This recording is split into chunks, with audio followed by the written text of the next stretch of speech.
ಬಾಗಲಕೋಟೆ ಜಿಲ್ಲೆಯ ಗುಳೇದಗುಡ್ಡ ಪಟ್ಟಣದ ಭಂಡಾರಿ ಹಾಗೂ ರಾಟಿ ಮಹಾವಿದ್ಯಾಲಯ ಸಭಾಭವನದಲ್ಲಿ ಭಾರತ ಸರ್ಕಾರದ ಒಡೆತನದ 2 ಇಲಾಖೆಗಳಲ್ಲಿ ಉನ್ನತ ಪದವಿಗೆ ಬಡ್ತಿ ಪಡೆದವರಿಗೆ ಸನ್ಮಾನ ಸಮಾರಂಭವನ್ನು ಮಿತ್ರವೃಂದ ಗುಳೇದಗುಡ್ಡ ಇವರು ಹಮ್ಮಿಕೊಂಡಿದ್ದರು. ಕಾರ್ಯಕ್ರಮದ ಗೌರವ ಅಧ್ಯಕ್ಷತೆಯನ್ನು ಮಾಜಿ ಶಾಸಕರಾದ ರಾಜಶೇಖರ್ ಶೀಲವಂತ್ ವಹಿಸಿದ್ದರು. ಅಧ್ಯಕ್ಷತೆಯನ್ನು ಮಿತ್ರವೃಂದ ಅಧ್ಯಕ್ಷರಾದ ಈರಣ್ಣ ಪಟ್ಟಣಶೆಟ್ಟಿ ವಹಿಸಿದ್ದರು. ಮುಖ್ಯ ಅತಿಥಿಗಳಾಗಿ ಪ್ರೊಫೆಸರ್ ಬಿ.ಡಿ. ಕುಂಬಾರ್ ವಹಿಸಿದ್ದರು. ಇದೇ ಸಂದರ್ಭದಲ್ಲಿ ಶಶಿಕಾಂತ್ ಕಲ್ಯಾಣಿ ಹಾಗೂ ವಿಶ್ವನಾಥ್ ಹಳ್ಳೂರವರನ್ನು ಸನ್ಮಾನಿಸಿ ಗೌರವಿಸಲಾಯಿತು. ಈ ಸಂದರ್ಭದಲ್ಲಿ ಮಿತ್ರವೃಂದ ಎಲ್ಲ ಪದಾಧಿಕಾರಿಗಳು, ಹಿರಿಯರು, ಮುಖಂಡರು ಭಾಗಿಯಾಗಿದ್ದರು. ವರದಿ ಶರಣಬಸಪ್ಪ ಎಸ್ ಜಮಖಂಡಿ, ಗುಳೇದಗುಡ್ಡ. ನಮ್ಮ ಅದರಲ್ಲಿ ವಿಶೇಷವಾಗಿ ನಮ್ಮ ಮನೆಯವರೇನು ಅವರು ನಮ್ಮ ಪರವಾಗಿ ಒಂದು ಶ್ರಮ ಪಡ್ತಾರೆ.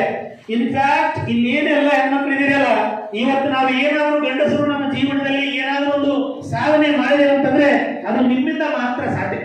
ಯಾಕಂದ್ರೆ ಅವರು ಬೆಳೀಲಿ ಅನ್ನೋದನ್ನ, ಯಾಕಂದ್ರೆ ಕೆಲವು ಜನರಿಗೆ ಅವ್ರು ಬೆಳೀಲಿ ಅನ್ನೋದು ಗೊತ್ತಿರೋದಿಲ್ಲ, ಅಥವಾ ಅವ್ರು ಯಾವ ಕೆಲಸ ಮಾಡ್ತಾರೆ ಅನ್ನೋದು ಗೊತ್ತಿರೋದಿಲ್ಲ.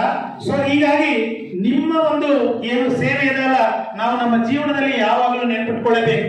ಯಾಕಂದ್ರೆ ಒಂದು ಸಾಧನೆ ಮಾಡ್ಬೇಕಾದಂತಂದ್ರೆ ನಾವು ಮನೆ ಕಡೆ ಏನೂ ಕಾಳಜಿ ಮಾಡ್ಲಿಕ್ಕೆ ಆಗುವುದೇ ಇಲ್ಲ. ನೀವು ಯಾವಾಗ ಮನೆಯ ಅದು ಅತಿ ಪ್ರಾಮುಖ್ಯತೆ ನಾನು ಹೇಳಲಿಕ್ಕೆ ಇಷ್ಟಪಡ್ತೇನೆ. ಮತ್ತು ಈ ಗೋಲ್ಡನ್ ಪೀರಿಯಡ್ ಅದಲ್ಲ, 1ನೇ ವಯಸ್ಸಿಂದ 25 ಗೋಲ್ಡನ್ ಪೀರಿಯಡ್ನಲ್ಲೇ ನಮ್ಮ ಜವಾಬ್ದಾರಿ ಕಡಿಮೆ, ಮತ್ತು ಸಮಾಜ ನಮ್ಮನ್ನು ಅಷ್ಟೊಂದು ನೋಡ್ತಾ ಅಬ್ಸರ್ವ್ ಮಾಡ್ತಾ ಇರೋದಿಲ್ಲ. ನಾವು ಏನು ಮಾಡಿದರೂ ಕ್ಷಮಿಸ್ತದೆ ಸಮಾಜ. ಆದರೆ 25 ವಯಸ್ಸು ಮೇಲೆ ಎರಡನೇ ಭಾಗ ಬರ್ತದೆ ನಮ್ಮ ಉದ್ಯೋಗ, ಎಂಪ್ಲಾಯ್ಮೆಂಟ್ ಅನ್ನೋದು ಅದು ಸೆಲ್ಫ್ ಎಂಪ್ಲಾಯ್ಮೆಂಟ್ ಇರ್ಬೋದು ಅಥವಾ ಗೌರ್ಮೆಂಟ್ ಎಂಪ್ಲಾಯ್ಮೆಂಟ್ ಇರ್ಬೋದು. ಅದ್ರ ಬಗ್ಗೆ ನಾವು ಭಾಳ ಸಮಾಜ ನಮ್ಗೆ ಗಮನಿಸ್ತಾರೆ. ನಾವು ಏನು ಸೇವೆ ಕೊಡ್ತೀವಿ, ನಾವು ಗೌರ್ಮೆಂಟ್ ಸರ್ವೆಂಟ್ ಸೇವೆ ಕೊಡ್ತಿಲ್ಲ, ಪ್ರತಿಯೊಬ್ಬರಿಗೂ ನಾವು ಅಕೌಂಟಬಿಲಿಟಿ ಆಗ್ತೀವಿ ಮತ್ತು ಪಬ್ಲಿಕ್ ಸರ್ವೆಂಟ್ ಆಗ್ತೀವಿ. ಬೆಳವಣಿಗೆ ಹೊಂದುತ್ತೀವಿ, ನಾವೆಲ್ಲ ಮಾನವೀಯತೆ ಇಟ್ಕೊಂಡು ಬೆಳಿತೀವಿ ಅಂತಕ್ಕಂಥ ಮಾತನ್ನು ಈ ಸಂದರ್ಭನ ಹೇಳಲಿಕ್ಕೆ ಇಚ್ಛೆ ಪಡ್ತೀನಿ. ಅದ್ರ ಜೊತೆಗೆ ಸ್ನೇಹ ಅಂತಕ್ಕಂಥದ್ದು ಬಹಳ ಮಹತ್ವದ್ದು. ಮಾತಿನ ಮುಂದೆ ಹೇಳ್ತಾರೆ, ಗೆಳೆಯರ ಅಂದ್ರೆ ಜೀವಕ್ಕೆ ಜೀವ ಕೊಡಿ ಗೆಳೆಯರಿ ಅಂತಿರ್ತಾರೆ, ಮಾತಿನ ಮುಂದೆ ಬರ್ತಾರೆ. ಅಂಥ ವ್ಯವಸ್ಥೆಗಳು ಇವತ್ತಿಗೆ ಕೂಡ ಅವ್ನಿಗೆ ತಗೋಬೇಕು. ಈಗ ಹೇಳಿದ್ರು ಸರ್ ಮಾತಾಡುವಾಗ, ವಾಟ್ಸಪ್ ಫ್ರೆಂಡ್ ಬೇರೆ, ಆಮೇಲೆ ಶಾಲೆಗಿರುವಂಥ ಫ್ರೆಂಡ್ ಬೇರೆ, ಓಣ್ಯಾಗಿರುವಂಥ ಫ್ರೆಂಡ್ ಬೇರೆ, ಮತ್ತು ಬೇರೆ ಬೇರೆ ವಿಷಯಕ್ಕೆ ಬೇರೆ ಬೇರೆ ಫ್ರೆಂಡ್. ಅವಕ್ಕೆಲ್ಲ ಮತ್ತೆ ಭಾಳ ಹೇಳಿದ್ರೆ ಮತ್ತು ಹೆಣ್ಮಕ್ಳು ಭಾಳ ಅಂದ್ರೆ ಮತ್ತೆ ಬೈತ್ರಿ ಬೇಡ. ಅದಕ್ಕೆ ಅವು ಎಲ್ಲದಕ್ಕೂ ಫ್ರೆಂಡ್ಸ್ ಇರ್ತಾರೆ. ಹಂಗೆ ಇರುವಂಥದ್ದು ಸರಿಯಲ್ಲ. ಯಾವಾಗಲೂ ಆತ್ಮೀಯತೆ ಅಂತಕ್ಕಂಥದ್ದು ಎಲ್ಲದಕ್ಕೂ ಪರ್ಮಿಷನ್ ಇರಬೇಕು.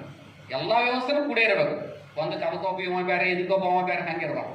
ಎಲ್ಲ ವ್ಯವಸ್ಥೆಗಳು ಇರಬೇಕು. ಅಂದ್ರೆ ಮಾತ್ರ ನಮ್ಮ ತಪ್ಪುಗಳು, ನಮ್ಮ ಒಪ್ಪುಗಳು, ನಮ್ಮ ಒಳ್ಳೆಯದು ಕೆಟ್ಟದ್ದು ಎಲ್ಲವೂ ಕೂಡ ಸ್ನೇಹಿತರಿಗೆ ಗೊತ್ತಾಗ್ತೈತೆ. ಅವ ತನಗೆ ಏನು ತಿಳಿಸ್ತಿರ್ತಾನೆ, ಇವ ಏನೋ ಅವ್ನು ಹೇಳ್ತಿರ್ತಾನೆ. ಅದರಿಂದ ಇಬ್ಬರು ಕೂಡ ಒಳ್ಳೆಯರಾಗಿ ಮೇಲೆ ಬರ್ಲಿಕ್ಕೆ ಸಾಧ್ಯತೆಗಳಾಗ್ತವೆ.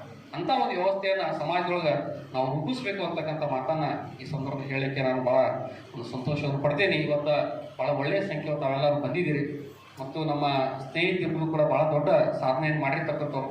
ನಾವೆಲ್ಲ ಶಾಲೆ ಕಾಲೇಜ್ ಕಲಿಯುವಂಥ ಸಂದರ್ಭದೊಳಗೆ ಇಬ್ಬರು ಕೂಡ ಟಾಪರ್ಸ್ ಆಗಿದ್ದರು. ಮತ್ತು ನಮ್ಮ ವಿಶ್ವನಾಥ್ ಅಂತ SLC ತನಕ ಭಾಳ ಕಡಿಮೆ ಮಾರ್ಕ್ಸ್ ತೊಗೊಂತಿದ್ದ. ಆದ್ರೆ SLC ಆದ್ಮೇಲೆ ಅವ್ನು ಎಲ್ಲಿ ಬಂದು ಹತ್ತು ಏನು ಹತ್ತು ಗೊತ್ತಿಲ್ಲ, ಅವಾಗ ಸ್ಪೀಡ್ ಚಾಲು ಆಗ್ಬಿಡ್ತಾನೆ ಒಮ್ಮಿಂದ ಮಕ್ಕಳು. ಅವಾಗಿಂದ ಅವ್ನ ಬೆಳವಣಿಗೆ ಭಾಳ ಜೋರಾತು. ಒಳ್ಳೆ ರೀತಿಯಿಂದ ಮುಂದೆ ಯೂನಿವರ್ಸಿಟಿಗೆ ಹೋಗಿ ಅಲ್ಲಿ ಚಲೋ ಮಾಡಿಸ್ಕೊಂಡ. ಒಳ್ಳೆಯ ಸ್ಥಾನಮಾನಗಳಿಗೆ ಇಬ್ಬರು ಕೂಡ